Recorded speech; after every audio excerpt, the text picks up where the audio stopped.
the linkage between gender discrimination and women oppression and the challenges between the developing world have been really, I think that linkage has been made stronger and stronger thanks to people like you and your wife. But years ago, it was kind of on the peripheral. How did you come across and realize the importance of it? You know,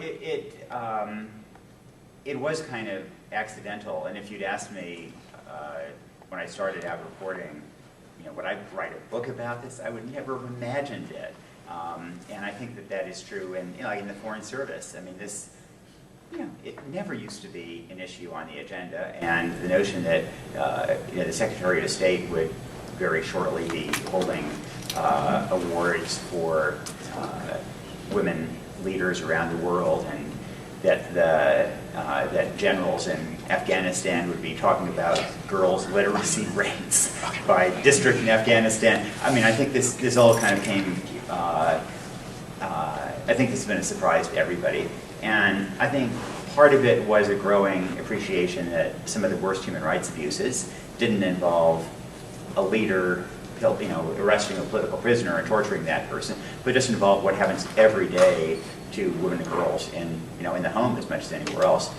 And then I think the other thing that just gave it a much greater boost was indeed the Middle East, including Afghanistan, in the sense of how do we create security there, and a sense that dropping in paratroopers, firing missiles has not been very successful, and some feeling that educating girls, bringing women into the formal labor force seems to offer a better way of reducing civil conflict in societies and generating indigenous economic growth, which is, you know, why you have the Pentagon talking about girls' literacy so excitedly. So I think, you know, that was my own path, but I think that's the path that a lot of other people have taken. It works in a way that a lot of other things don't. Okay. And tell me your name first. Okay, I'm Juliana. Well, I was wondering, in your recent columns from the Middle East, you were talking about how you see a lot of women, like in Tahrir Square and everything. What do you see as the women's role in the revolutions that are happening right now, and how they can contribute to that, you know, differently than the men have in the past? Actually, Matt and I were talking about that in the car a little bit coming over. I mean, one way is, frankly, that with a lot of these uprisings, there is just a raw kind of tension and risk of violence that can threaten to explode at any moment. And part of that is that traditionally the demonstrations are led by young men, and in many cases their first impulse is to throw rocks or throw a Molotov cocktail. And so the security forces, you know, have their guns ready and are pretty itchy and are pretty scared.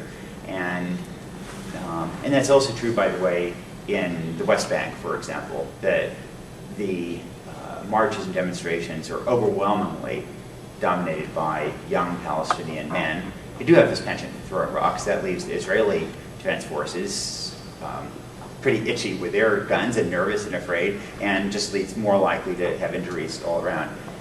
Where you have a bunch of women marching out front, it just diffuses the sort of the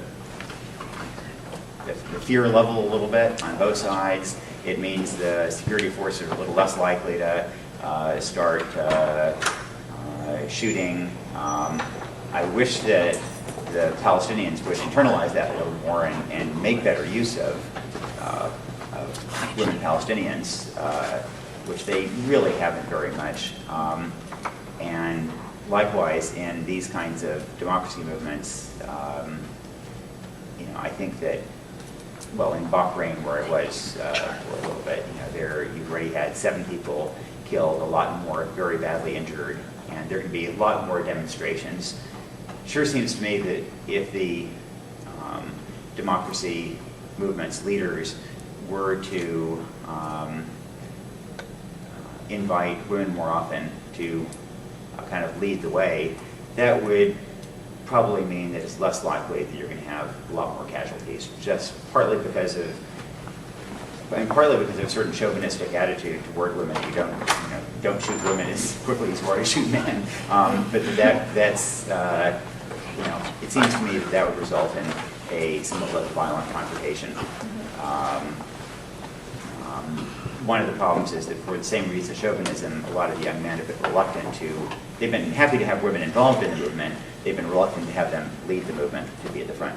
I was going to ask you about that too. Like, do you see them having a leadership role, or not so much? They've had, in many ways, they've had a leadership role in kind of imagining it and conceiving it. In Egypt, in particular, there have been a lot of young women who've been very much kind of planning the movement. They haven't, I mean, typically the protests have involved a lot of young men and kind of marching, forward, and then some women in the crowd, and sometimes groups of women marching together. But typically, the first wave of people marching toward the guys with guns have been young men.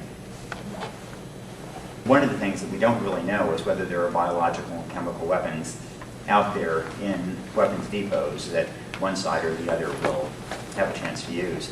It's one reason why I think it'd be really useful for the U.S., for NATO, for Europe to encourage military defections, to impose a no-fly zone, a no-sail zone, because we can't convince Gaddafi to essentially give up, but I think we can try to peel off some of his military from him, just to kind of fly low.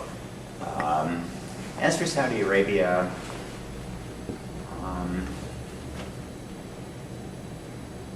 maybe you could talk on the handout he just just gave out. He seems like he's in trouble. Saudi Arabia is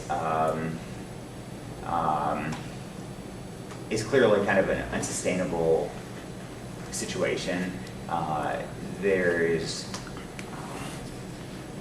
It's both very modern and very archaic, if you will, and yet, because of its wealth, people also, at least the majority of the population, your majority has a fairly comfortable standard of living. It's a fairly traditional society, and I guess it seems to me less likely to blow up than various other parts of the Middle East. I mean, I think Yemen is likely to topple, and various other countries in the region strike me as more risks than Saudi Arabia. One of the things, though, that I think is likely is that in eastern Saudi Arabia, you have a large Shiite population that has been quite repressed. And those people are going to be inspired by the Shiites of Bahrain, rising up against the Bahrain regime. And so I think that in eastern Saudi Arabia, you could have a lot more unrest from those Shia. But given that they're a minority, I don't think it would threaten the fundamental ability of the kingdom to stay on top. But the thing that's kind of sad to me is that Saudi Arabia could really be a leader in the region, and it provides so much funding to so much of the Muslim world.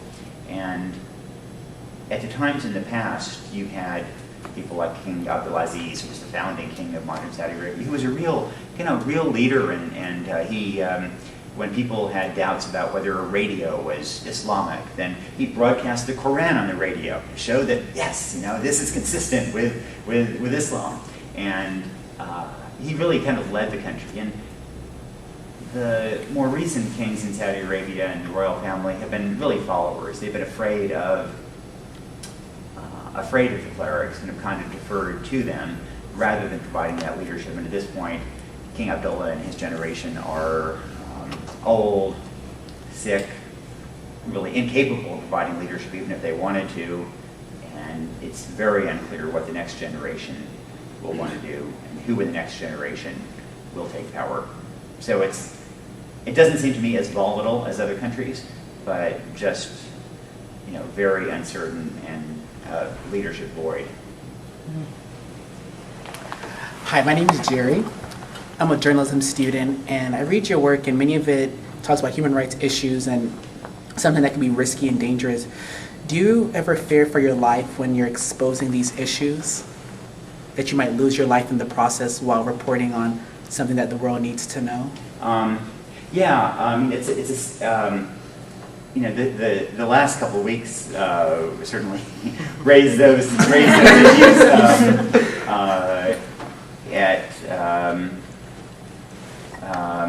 I must say that I also, people always think that I'm taking insane risks. I'm always flying into places that everybody else is flying out of. But from my point of view, I'm, the most sane person in the world. 'Cause I see these photojournalists who, from my point of view, the crazy people are the cameramen and the photographers. And my basic rule of covering war is that you never get a ride from a photographer. Because once you're in their car, Yeah. the moment they hear gunshots, they're rushing toward the scene. But I guess in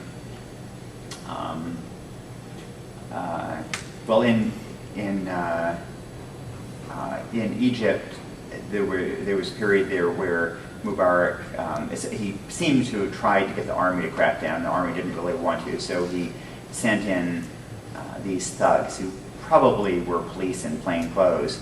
I think that will be one of the fascinating questions, whether the Palestinian movement begins to adopt sort of nonviolent mass direct action as